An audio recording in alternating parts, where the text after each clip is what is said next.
It was a typical courtroom scene in Phoenix, Arizona. At least, that's what everyone thought. The room was filled with a tense atmosphere, every seat packed, reporters lined up at the back, and camera crews eagerly watching for the next headline. What no one expected was that this wasn't just another trial. It was the setting for a showdown that would leave everyone in shock, and all eyes would be on Donald Trump as he stood up, exposed the bias, and screamed at the judge in front of millions. The air in the courtroom was thick with anticipation. The sound of ink scratching on legal pads and the faint shuffle of papers was all that could be heard as Trump sat at the defense table. His posture was straight, his gaze locked on the judge, but his eyes, there was something in them. A fire, a readiness to fight, to stand up for his rights, something beyond the usual political rhetoric. Trump's lead attorney, Mitchell Reeves, flipped through documents, whispering quietly to his legal team, trying to navigate through a case that many had already labeled as built on shaky grounds. The case against Trump had more to do with political maneuvering than legal merit, and while the media had already painted him guilty, he wasn't backing down. At the judge's bench, Judge Whitmore presided, his reputation well known. This wasn't just any judge. Whitmore was notorious for his political biases and, more specifically, his disdain for Trump. Legal analysts had already warned that this trial was doomed from the start, but Trump wasn't one to back down from a challenge. He was ready for what was coming. The murmur in the room died down as the judge banged his gavel. Order in the court. Whitmore's voice echoed through the room, calm but stern. He scanned the courtroom with the air of someone overseeing a kingdom. Mr. Trump, let's make one thing clear, Whitmore continued, his voice firm.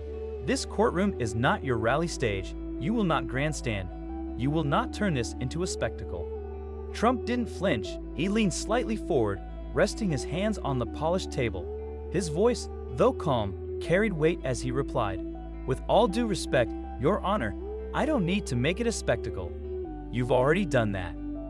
A ripple of whispers spread through the courtroom. Whitmore's expression darkened, but he chose to ignore Trump's response and instead turned his attention to the prosecutor. Brian Holloway, the slick, overly confident prosecutor, stood up, his voice smooth and rehearsed. He paced before the jury, using every word to paint Trump as a villain, reckless, dishonest, and above the law.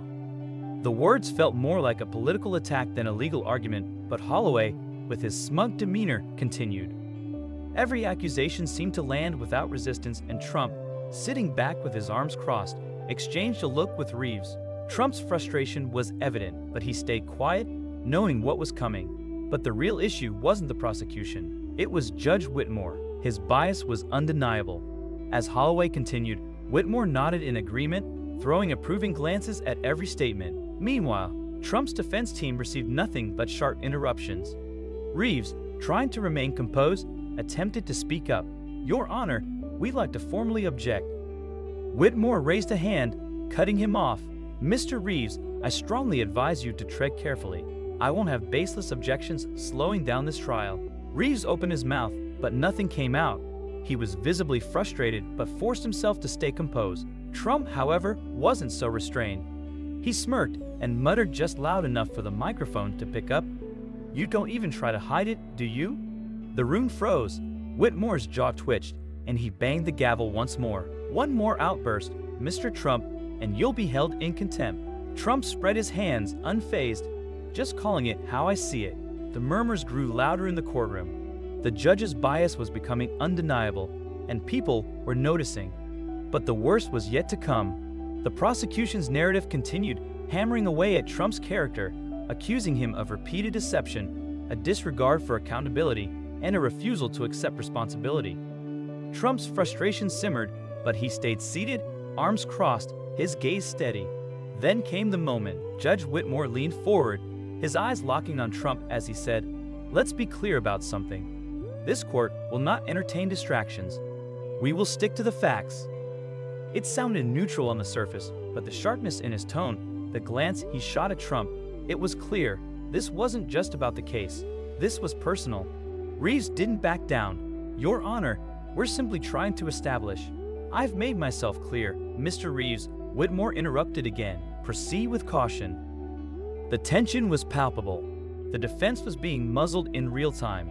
Trump exchanged a glance with Reeves, and they both knew this wasn't about facts.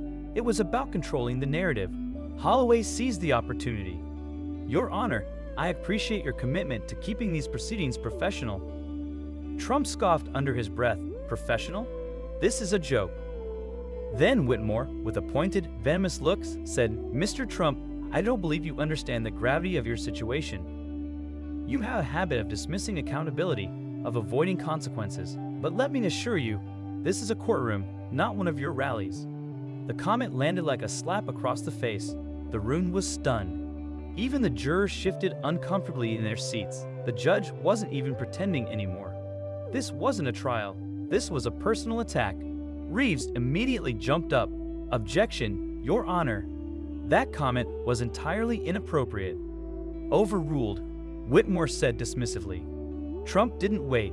His body moved before he could even think about it. Standing up, his voice cutting through the room, he said, "Say that again." "Excuse me? You just said I'm undeserving of the benefit of the doubt." Trump's voice was louder now. A sitting judge in an ongoing trial making a statement like that in front of the jury? The room fell into a stunned silence. The tension had shifted. People were paying attention now. This wasn't just a courtroom drama anymore. It was an open public battle, a spectacle unfolding in real time. Whitmore blinked, and Trump's challenge landed harder than expected. The judge had no words. He just stared. Trump leaned back, his voice steady but cutting. "You just said I avoid responsibility. That's not a legal statement, that's your opinion." Whitmore had no response. The room had shifted, and now the world was watching. Trump turned his attention to the jury. "You see what's happening, don't you? Does this look like justice to you?" The room fell into an unnerving silence. The cameras were flashing, reporters typing furiously, and Whitmore had no control.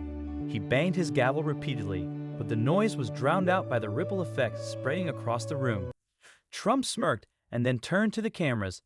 "This is what happens when you don't play by their rules," he said. "They don't want justice, they want submission." The crowd shifted. The judge had lost control of his own courtroom. And Trump? He just flipped the script. The legal system had been exposed. Trump wasn't just a defendant. He was the symbol of resistance, the man who had called out the injustice that others refused to acknowledge. As Trump left the courthouse, he didn't just walk out as a defendant. He walked out as a symbol of defiance, and he looked directly into the cameras, addressing every American watching. "I don't play by their rules, and neither should you." This trial wasn't just Trump's fight. It was a fight for anyone who's ever been silenced by a broken system. If you believe in fairness, in truth, and in standing up against the odds, this fight is for you too. If this story resonated with you, don't forget to like, share, and subscribe for more stories of courage and defiance.